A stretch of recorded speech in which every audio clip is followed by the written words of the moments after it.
MCAT Kaplan Behavioral Sciences Review 2023 to 2024, Chapter 11, Social Structure and Demographics.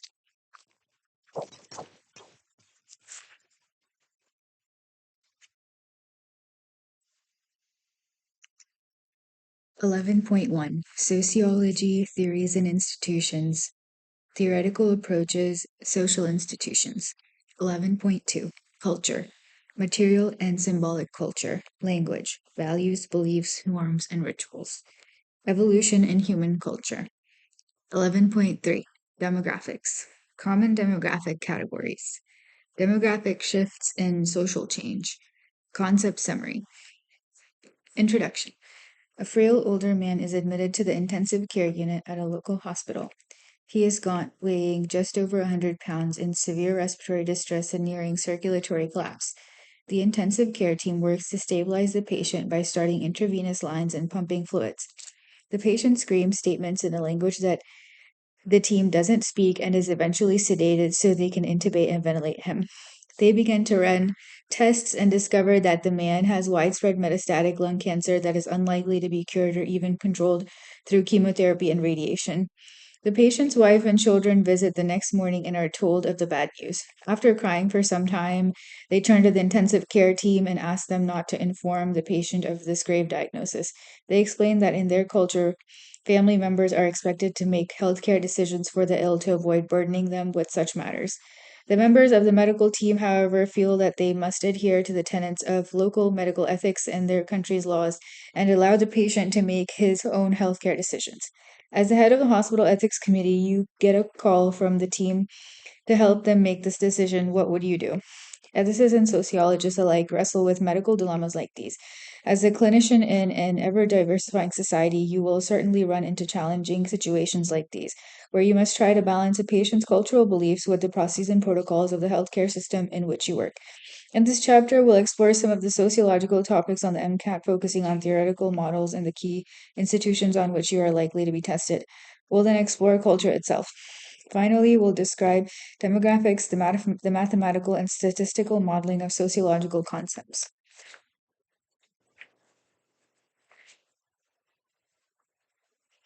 11.1, Sociology, Theories and Institutions.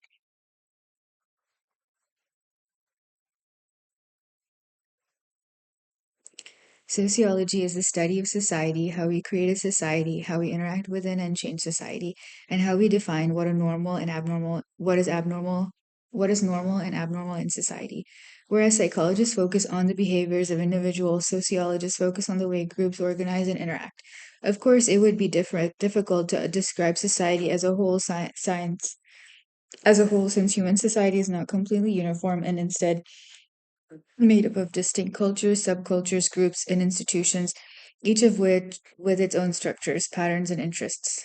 As a result, sociologists study the subject at different levels. The micro level consists of family groups and local communities. The meso level consists of organizations, institutions, and ethnic subcultures. And the macro level consists of national and international systems.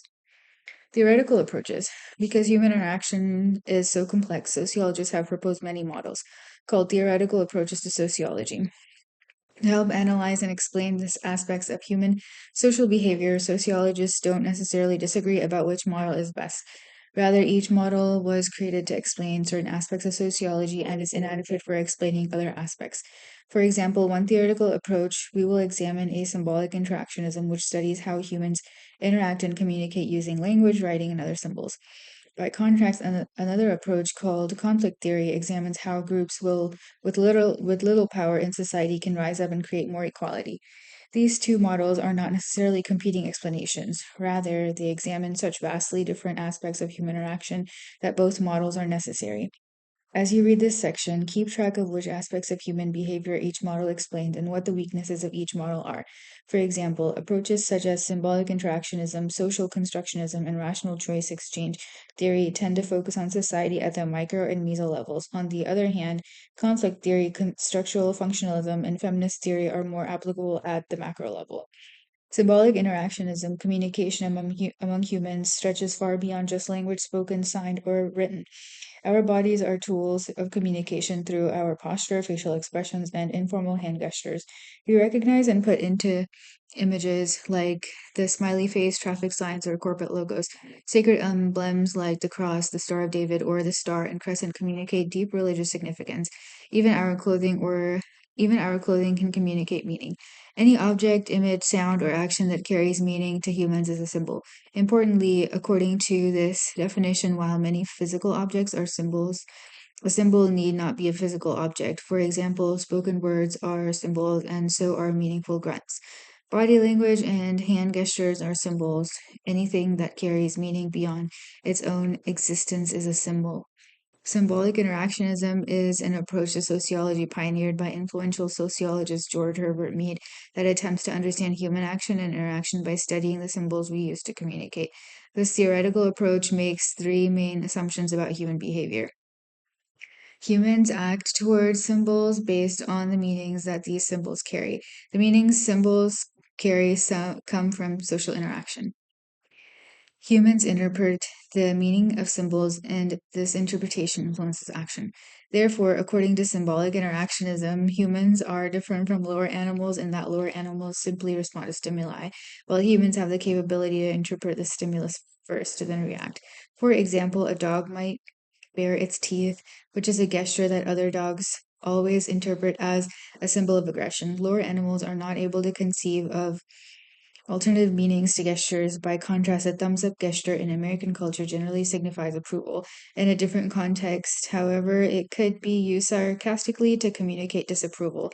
And in some Middle Eastern countries, it is an offensive gesture. The meaning of the thumbs up symbol, therefore, depends not only on social and cultural understanding, but also on a person's interpretation.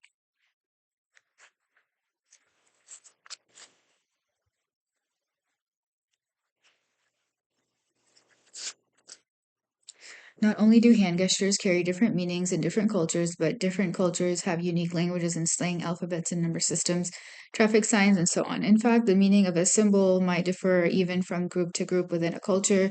The shared understanding of symbols is therefore a micro or meso level phenomenon. One major limitation to the symbolic interactionist approach is that it overlooks macro level structures like cultural norms or class interactions. Social constructionism, the agreed upon meaning of symbols can change. For example, the peace sign, which today is a symbol signifying peace and freedom in general, originally was used to indicate support for nuclear disarmament specifically. Society's interpretation of the peace sign has therefore broadened over time. This example shows that the meaning of a symbol does not come from the symbol itself, but from implicit social agreement. Symbols are therefore examples of social constructs. A social construct is any idea that has been created and accepted by the people in a society. Social constructionism is the attempt to understand a society through the study of the society's social constructs. Symbols are not the only type of social construct. Abstract ideas might also be social constructs. For example, the definitions of concepts like honor and justice rely on group agreement among individuals within a given society, and these concepts are therefore social constructs. Sociologists also apply social constructionism to physical objects such as money. Paper money and coinage do not inherently have significant value. It is only because we as a society imbue these objects with value that they can be used to trade for goods and services. Other examples of social constructs include work ethic, acceptable dress, and gender roles. As with symbolic interactionism, social constructionism is useful for explaining micro and meso level sociological phenomena. Any social construct depends on the society being studied, and different societies will have different social constructs. Therefore, like symbolic interactionism, a limitation of social constructionism is that this theory cannot account for macro level sociological phenomena. Rational choice exchange theory. Rational choice exchange theory is one more micro to meso level approach to sociology. This theory focuses on individual decision making. According to rational choice theorists, humans will make rational choices to further their own self interests. This theory claims that people weigh the costs and benefits when making choices, ranking their options based on maximizing perceived benefit. For example, when deciding to purchase a new laptop, rational choice theory, it claims that a person will gather information about characteristics such as cost, performance, brand recognition, and so on, and then will rank their options and choose the best one. This laptop example illustrates that rational choice theory is influenced by a study of economics. Rational choice theory become a model of sociology when this idea of rational transactions is applied to the social interaction. The rational choice perspective views all social interactions as transactions that take into consideration the benefits and harms to the individual.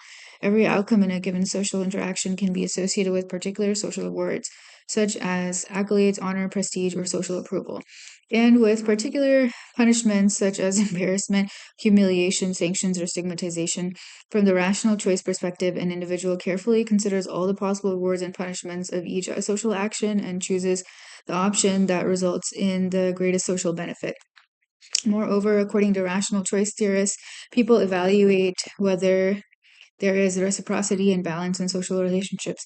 People stay in relationships because they get something from the exchange, and they leave relationships when there are more social costs and benefits. Due to this view of relationships as exchanges of social value, rational choice theory is sometimes called social exchange theory or just exchange theory for short.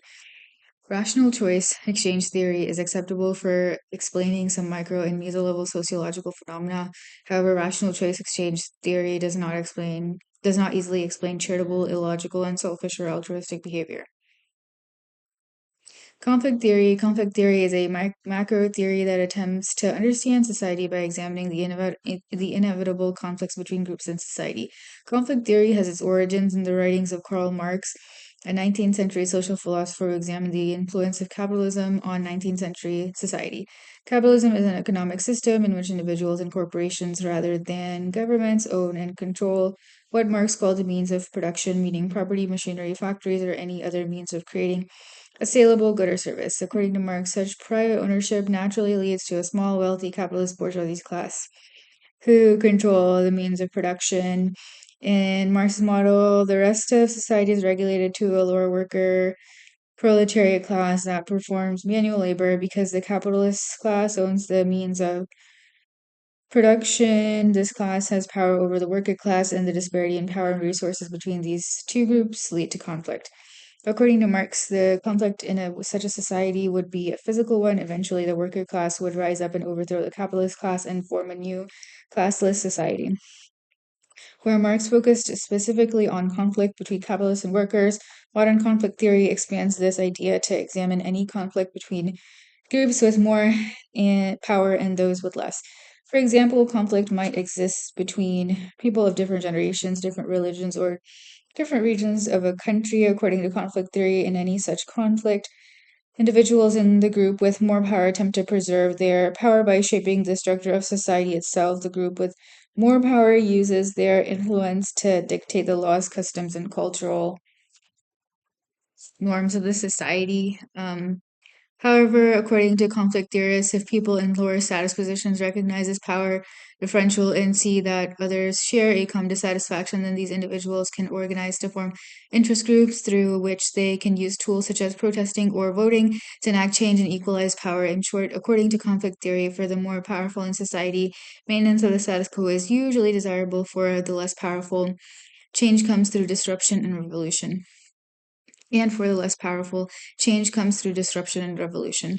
While conflict theory is a useful model for describing many large-scale changes and other macro-level societal phenomena, it is not very effective for explaining the choices of individuals in society. Also, conflict theorists tend to focus on social stress and disharmony, so conflict theory is less effective than some other models at explaining social cohesion, cooperation, and altruism. Structural functionalism. In some ways, structural functionalism is the inverse of conflict theory. The founder of structural functionalism, Emily Durkheim, was interested in how large societies survive over long periods of time, and this was therefore concerned with social cohesion and stability. Durkheim compared society to an organism and proposed that each group in society has a role to play in the overall health and operation of society. These roles might be very different in the same way that different organs or even different cells have very different functions within an organism, but each is important. Durkheim called each social group's role its function, the contribution made by that group to the system. According to structural functionalist theory, the different groups of society work together in an unconscious, almost automatic way toward maintenance of equilibrium.